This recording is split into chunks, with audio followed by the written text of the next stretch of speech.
మన ప్రభువును రక్షకుడైనటువంటి యేసుక్రీస్తు వారి యొక్క నామంలో మీ అందరికీ శుభములు వందనములు తెలియజేస్తున్నాను.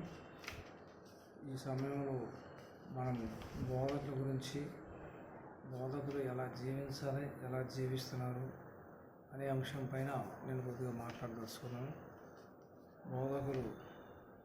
బోధకులుగా ఉన్నారా, భోగ భాగ్యాల కోసం బతుకుతున్నారా అని మనం ఆలోచించినట్లయితే ప్రతి ఒక్కరూ కూడా తమకు ఇష్టానుసారంగా అనుకూలంగా బ్రతుకుతున్నారే తప్ప దేవునికి అనుకూలంగా బతుకుతున్నారా లేదని మనం ఈ యొక్క బైబిల్ లేఖనాల నుంచి పరిశోధన చేద్దాం.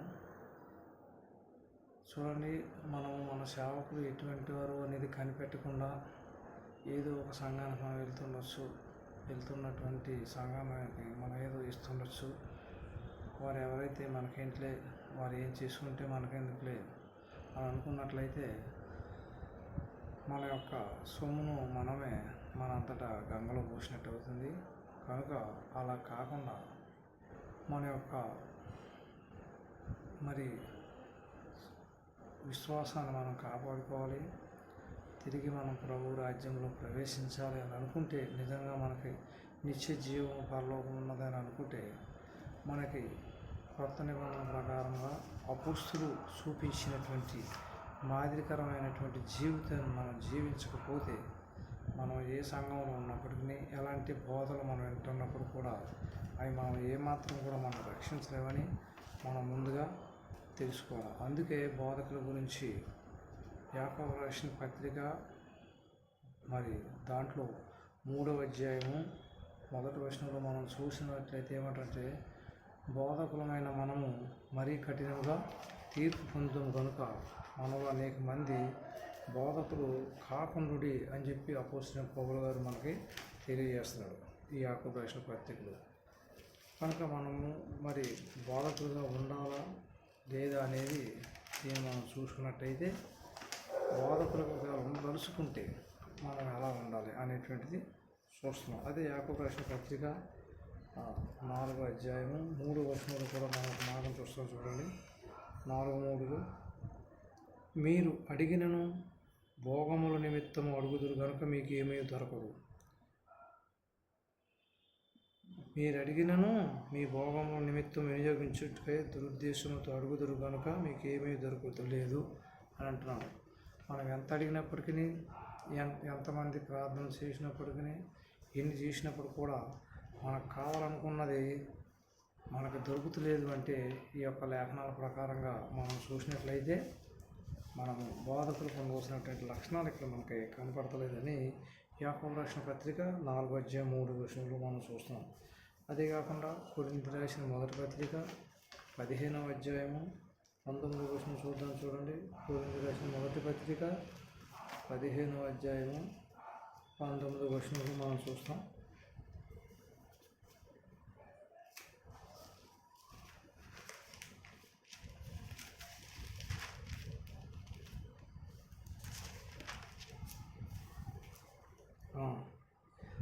మొదటి కొరింథీ 15:19, ఈ జీవిత కాలం మట్టుకే మనము క్రీస్తునందు నిరీక్షించు వారమైన ఎడల మనుషులందరికంటే దౌర్భాగ్యమై ఎందుమని చెప్పి మనకు మొదటి కొరింథీ రాసిన పత్రికలో చూస్తాము. మనం ఈ జీవిత కాలం మట్టుకంటే భూమి మీద ఉన్నటువంటి ఈ జీవితం, ఇహలోక సంబంధమైన జీవిత కాలం గురించి మనం దేవుని యందు నిరీక్షణ కానీ విశ్వాసంగా ఉంచినట్లయితే మనుషులందరికంటే దౌర్భాగ్యం అవుతామని మనకి ఇక్కడ చలవిస్తున్నాడు. అదేవిధంగా మొదటి తిమోతి రాసిన పత్రిక చూడండి, మొదటి తిమోతి రాసిన పత్రిక 5వ అధ్యాయము మొదటి తిమోతి రాసిన పత్రిక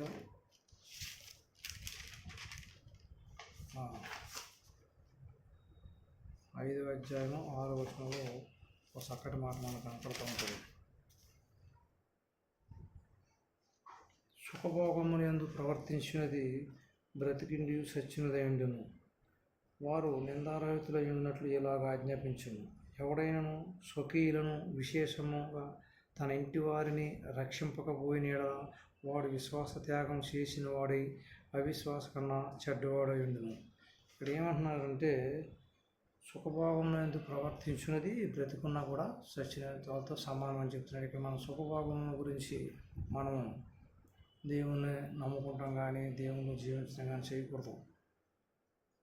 మన జీవితము ప్రభువు కొరకు ఉండాలి తప్ప ప్రభువుని అడ్డం పెట్టుకును ప్రభు నామం చెప్పుకును ప్రభు కోసం మనం బ్రతుకున్నట్టు లోకానికి కనిపించాలని దాని వెనకాల మన సుఖభోగాలు వెనకాల తన వారి కొరకు తన తర్వాత తరం వారి కొరకు మనం ఏదో చేయాలనుకున్నట్లయితే ఇక్కడ ఏం చెప్తున్నాడంటే, ఎవడైనను స్వకీయులను విశేషముగా, స్వకీయులు అంటే సంతానము, తన రక్త సంబంధులు, తన ఇంటి వారిని సంరక్షించకపోయిన వాడు విశ్వాస త్యాగం చేసిన వాడే అవిశ్వాస వల్ల చెడ్డవాడై ఉండును. ఇక్కడ ముందు నువ్వు నీ ఇంటి వారిని సరి చేసుకో, లేకపోతే నువ్వు అవిశ్వాస కన్నా చెడ్డవాడు అయ్యి ఉంటావని ఇక్కడ చెప్తున్నాడు. అదే మొదటి తిమోతి 6:9 కూడా చూడండి. 6:9 ఒక మాట చెప్తున్నాడు, ధనవంతులగుటకు అపేక్షించువారు శోధనలోను ఉరులోను అవివేకయుక్తములను హానికరములైన అనేక దురాశలోను పడుదురు. అట్టివి మనుషులను నష్టములోను నాశనములోను ముంచివేయును. ఎందుకనగా ధనాపేక్ష సమస్తమైన కీడులకు మూలము.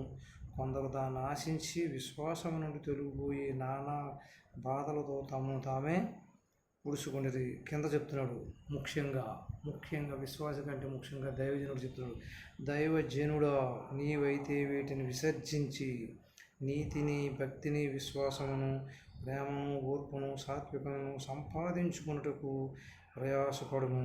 విశ్వాస సంబంధమైన మంచి పోరాడము, నిత్య జీవమును చేపట్టుము. దాన్ని పొందుటకు నీవు పిలువబడి అనేక సాక్షులు ఎదుట మంచి ఒప్పుకోలు. ఇది ఇక్కడ దేవుడు మనకి చెప్పినటువంటిది. చూసారా ఎంత చక్కటి మాట మనకి చెప్పాడు. అదే మళ్ళా మొదటి తిమోతి 6:17 చూడండి. ఇప్పుడు నేను చదివింది 10 వరకు ఉన్నది, తర్వాత 17 వరకు ఉన్నది. ఏం మాట చెప్తున్నాడు, ఇహమందు ధనవంతులైన వారు గర్విష్ఠులు కాక అస్థిరమైన ధనమునందు నమ్మిక ఉంచక సుఖముగా అనిపించుటకు సమస్తము మనకు ధారాళముగా దయచేసి దేవుని యందు నమ్మిక ఉంచుడని ఆజ్ఞాపించుచున్నాను. వారు వాస్తవమైన జీవనం సంపాదించుకున్న నిమిత్తము రాబో కాలమునకు మంచి పునాది తమ కొరకు వేసుకొంచు మేలు చేసు సత్క్రియలు అను ధనము గలవారును ఔదార్యము గలవారును తన ధనములు ఇతరులకు పాలిచ్చువారినై ఉండవలనని వారికి ఆజ్ఞాపించుము. ఇక్కడ చూసినా ఎంత చక్కగా చెప్పాడు. సత్క్రియలు అనేటువంటి ధనాన్ని మనం సంపాదించుకోమని దేవుడు ఇక్కడ మనకు చెప్తాడు. అదేవిధంగా 2 తిమోతి 3:1 చూద్దాం. 2 తిమోతి 3:1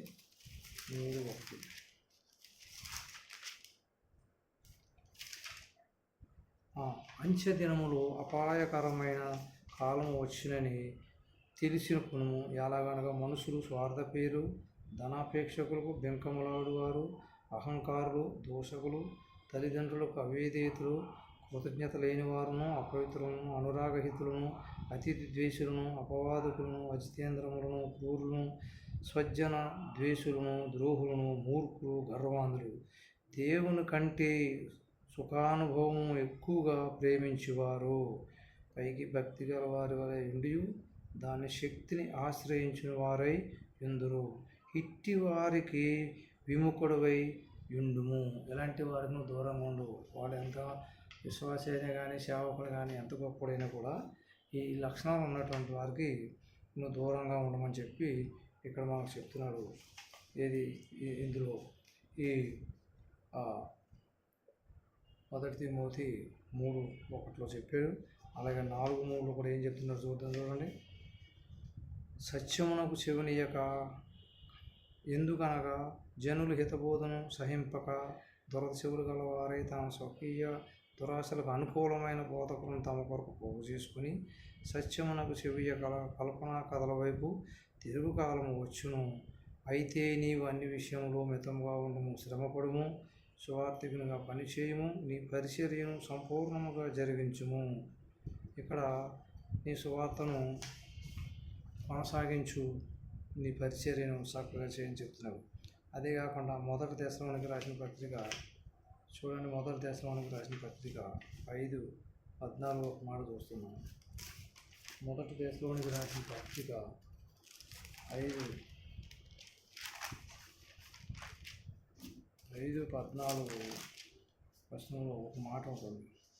సహోదరులారా, మేము మీకు బోధించినది ఏమనగా అక్రమముగా నడుచుకున్న వారికి బుద్ధి చెప్పుడి, ధైర్యము చెడిన వారిని ధైర్యపరచుడి, బలహీనులకు ఓతనియుడి, అందరిలా దీర్ఘశాంతం గల వారై ఉండుడి, ఎవడునో కీడుకు ప్రతి కీడు ఎవనికైనా చేయకుండా చూసుకోండి.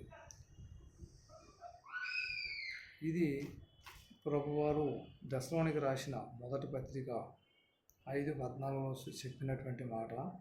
మరి రెండో దశలోనికి 3:6-15 వరకు చూసినట్లయితే ఇక్కడ ఇది చాలా అతి ప్రాముఖ్యమైనటువంటి మాటను మనకి ఇక్కడ ప్రభువారు అప్పగించినట్టు చూస్తున్నాం. మనము 3:6 సహోదరులారా, మా వలన పొందిన బోధన ప్రకారం కాక అక్రమముగా నడుచుకుని ప్రతి సహోదరుని యొద్ద నుండి తొలగిపోవాలని మన ప్రభువైన యేసుక్రీస్తు పేరట మీకు ఆజ్ఞాపించుతున్నాను. ఎలాగూ మమ్మల్ని పోలి నడుచుకొనవలన మీకే తెలియను. మేము మీ మధ్యను అక్రమముగా నడుచుకొనలేదు, ఎవని యొద్ద ఉచితముగా ఆహారము పుచ్చుకొనలేదు. మేము మీలో ఎవరికి భారముగా ఉండకూడదని ప్రయాసముతోనూ కష్టముతోనూ రాత్రింపగలు పనిచేసు జీవనం చేసి మీరు మమ్మను పోలి నడుచుకొనవలనని మమ్మల్ని మేము మాదిరిగా కనపరుచుకున్నట్టుకు ఇలాగ చేసితిమి, కానీ మాకు అధికారం లేదని చేయలేదు.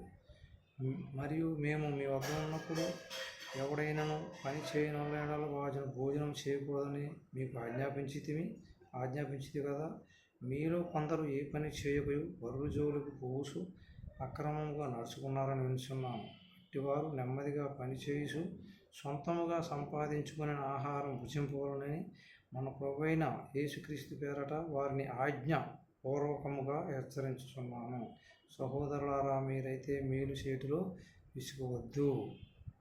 ఈ పత్రిక మూలముగా మేము చెప్పిన మాటలకు ఎవడైనాను లోబడని ఎడల అతన్ని కనిపెట్టి అతడు సిగ్గుపడు నిమిత్తము అతనితో సాంగత్యం చేయకుడి.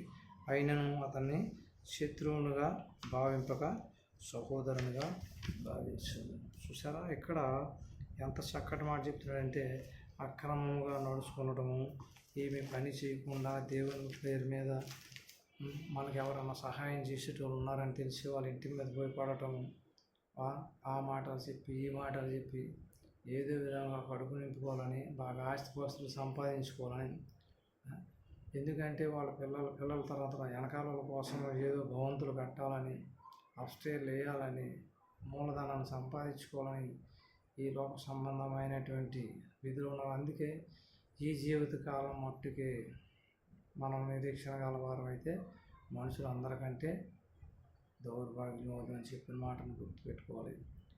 అంతేకాకుండా సుఖభోగములందు ప్రవర్తించడానికి బ్రతికుండి సచ్చిన వారై ఉన్నటువంటి మాటను మనం గుర్తుపెట్టుకోవాలి. అపోస్తలుడైన పౌలు గారు తన అనేక మంది తనతో కూడా ఉన్నటువంటి వారికి ఒక మాదిరి ఉంచిపోయాడు. వాళ్ళకి అధికారం లేక కాదు, అనుభవించడానికి ఇష్టం లేక కాదు, వారి తర్వాత తరం వారు తప్పు చేయకూడదని, దేవుని పేరు మీద అమాయక ప్రజలను దోచుకోకూడదని, అది చూసినటువంటి అన్యులు క్రైస్తవేతరులు వీరి యొక్క చేస్తున్న పనిని దూకుడుని చూసి దేవుని నామం నిందల పాలు కాకూడదు, కించపరచబడకూడదు, అవమానపరచబడకూడదు అన్న ఉద్దేశంతో ముందుగానే ఆయన గుర్తిరిగి ఈ మాటలు రాశారు. అయినప్పటికీ ఇప్పటికి కూడా ఈ దైవ గ్రంథంలో రాయబడిన మాటల ప్రకారంగా ఎవరు చాలా వరకు పాటించట్లేదు, నడుచుకోనట్లేదు. ఇవి చదువుతున్నట్టుగా చదువుతున్నారు కానీ వాటిని ఎవరు పాటించట్లేదు. కాబట్టి ఇటువంటి గారి గురించి ఏమంటున్నాడంటే, నీవు వినుటి మట్టుకే వింటున్నావు కానీ పాటించట్లేదు, కాబట్టి దీనివలన నీకు ప్రయోజనము లేదు, నీ తోటి సహోదరులకు కానీ నీ విశ్వాసులకు కానీ ఎవరికి కూడా ప్రయోజనం లేదు. మీరు కేవలము వినువారు మాత్రమే ఉండి దాని ప్రకారముగా ప్రవర్తింపని వారైతే, యాకోబు రాసిన పత్రికలో ఉంది కదా, కేవలం మనం వినటం లేదా చదువుకొనడం సరిపోదు. దాని ప్రకారంగా మనం ప్రవర్తించకపోతే మన జీవితం వ్యర్థం.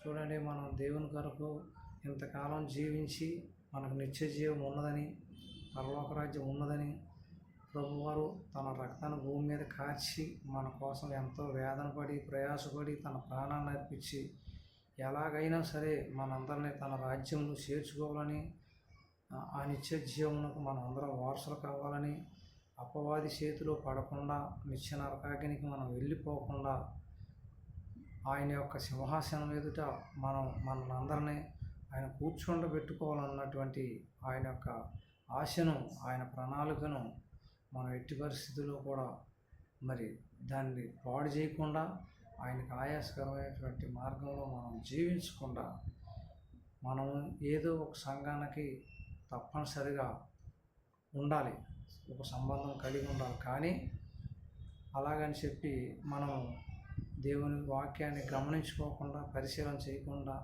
లేఖనాలను చదవకుండా, బోధకులు చెప్పిన మాటలు ఎలా ఉన్నాయో లేవని, మరి వాళ్ళు బెరయ పట్టణస్తులు ఎలాగైతే చూశారో, పౌలు శీల చెప్పినటువంటి బోధలు అలా ఉన్నాయో లేవో అని లేఖనాలు ఎలాగైతే పరిశోధన చేశారో, మనం కూడా మనంతటా మనం దేవుని యొక్క గ్రంథాన్ని పరిశోధన చేయకుండా, పరిశీలన చేయకుండా, వీళ్ళ మాటలు విని మీరు ఎంత ఇస్తే దేవుడు అంత ఇస్తాడు, మీరు ఇది చేస్తే అది చేస్తారని ఈ తమ కడుపు నింపుకును కాపురులకు శ్రమని మరి పాత నిబంధనలో మనకు చెప్తాడు.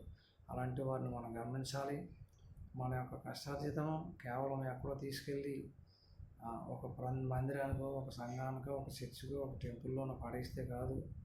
దాని యొక్క ఉపయోగం లేకపోయినట్లయితే ఫలితం మనకు రాదని మీరు తెలుసుకుని, మనం చెల్లించేటువంటి ఈ కష్టార్జితము, ఈ కానుకలు ఏవైతే ఉన్నాయో వీటిని సంపూర్ణంగా సువార్తకు వినియోగించడానికి, అనేక మందికి సువార్త ద్వారా మరి ప్రకటించబడటానికి, ఈ యొక్క సొమ్మును మరి వాడబడటానికి మరి మనం ఆలోచించాలి. కాబట్టి కేవలం ఏదో ఒక కుటుంబాన్ని, కొంతమందిని పోషించడానికి కాదు, మనం ఇచ్చేటువంటివి ఏ భాగమైనా కానివ్వండి, దశమ భాగం కానివ్వండి, కానుకలు కానివ్వండి, మన యొక్క కష్టార్జితము, మన కానుకలు.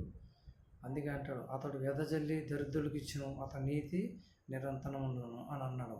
తప్ప దాచుకుంటాం కాదు. అతడు వెదజల్లి దరిద్రులకు ఇచ్చడం అంటే ఈ యొక్క మహాభాగ్యాన్ని సువార్త రూపంలో అనేక మందికి ప్రకటించబడటానికి మనం కారకులు కావాలి.